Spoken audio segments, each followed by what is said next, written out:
Guys, हम लोग future में पानी पिएंगे नहीं, खाएंगे। हो गए ना हैरान? बट ये बात सच है।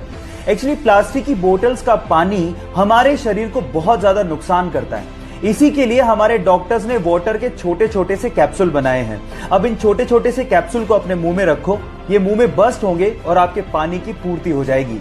इन्हें ओहो कैप के नाम से जाना जाता है। बस इसके ऊपर की लेयर उतारो, अपने मुंह में रखो और हो गया। इस वंडरफुल डिस्कवरी के लिए एक लाइक तो बनता है। एक बार 4 लड़के मुंबई घूमने गए और वहां पर उन्होंने एक टैक्सी भाड़े पे की। एक्चुअली उस टैक्सी के ड्राइवर सरदार जी थे। अब हुआ कुछ यूं कि बोरियत की वजह से वो चारों लड़के जोक्स क्रैक करने लगे और उनमें से कुछ जोक्स सरदारों पर थे। जब भी वो सरदारों वाले जोक्स क्रैक करते, सरदार जी को बड़े ध्यान से देखते, लेकिन सरदार जी कोई रिएक्शन दे ही नहीं रहे थे। जब पूरा दिन खत्म हो गया तो उतरते वक्त उन चारों लड़कों ने सरदार जी को कहा कि हमने सरदारों पर इतने जोक्स क्रैक किए, आपको बुरा क्यों नहीं लगा? तो उन्होंने तब भी कोई जवाब नहीं दिया और 100 रुपए देते हुए कहा कि अगर तुम्हें पूरी मुंबई में कोई सरदार भिखारी मिल जाए तो उसे मेरी तरफ से 100 रुपए दान कर देना। वो चारों लड़के पूरे दिन मुंबई घूमते रहे, लेकिन उन्हें कहीं सरदार भिखारी दिखाई नहीं। तब उन्हें समझ में आ गया कि हम मजाक जरूर उड़ाते हैं, लेकिन इससे मेहनती लोग होते भी नहीं हैं। गाइस, इन सरदारों के लिए एक हाथ तो बनता है। मुंबई की सड़क पर एक कुत्ते का किसी कार से एक्सीडेंट हो गया, तो वहां पर मौजूद शांतनु नायडू नामक एक लड़के ने इन स्ट्रीट डॉग्स के लिए कुछ करने की सोची। उसने दिमाग लगाया कि क्यों ना इन स्ट्रीट डॉग्स के गले में एक चमकदार कॉलर डाल दिया जाए, जिससे ड्राइवर को दूर से ही ये दिख जाए ताकि इनकी जान को बचाया जा सके। और उसने मुंबई में गली मोहल्लों में जाके सभी स्ट्रीट डॉग्स के गले में ये चमकदार कॉलर डाला भी।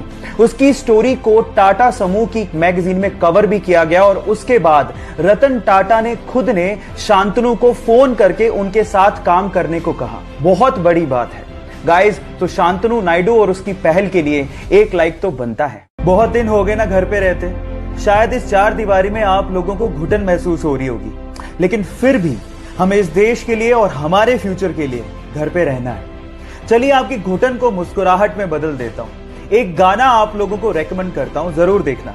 गाने का नाम है मुस्कुराएगा इंडिया, जिसे विशाल मिश्रा ने अपनी खूबसूरत आवाज में गाया है।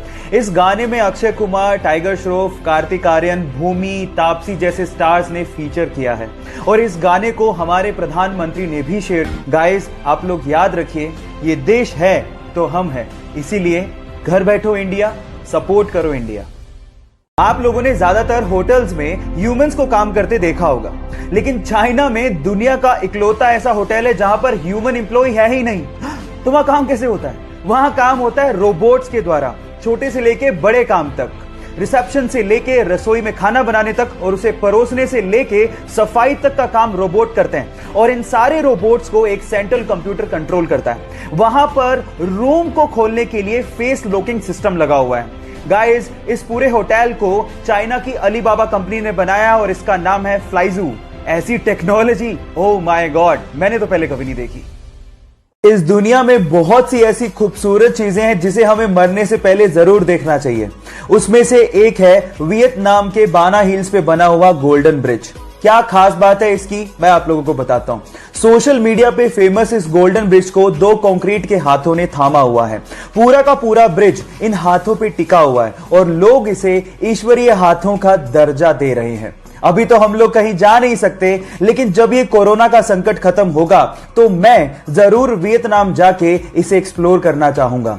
आप लोग कहां जाना चाहेंगे, जरूर लिखिएगा।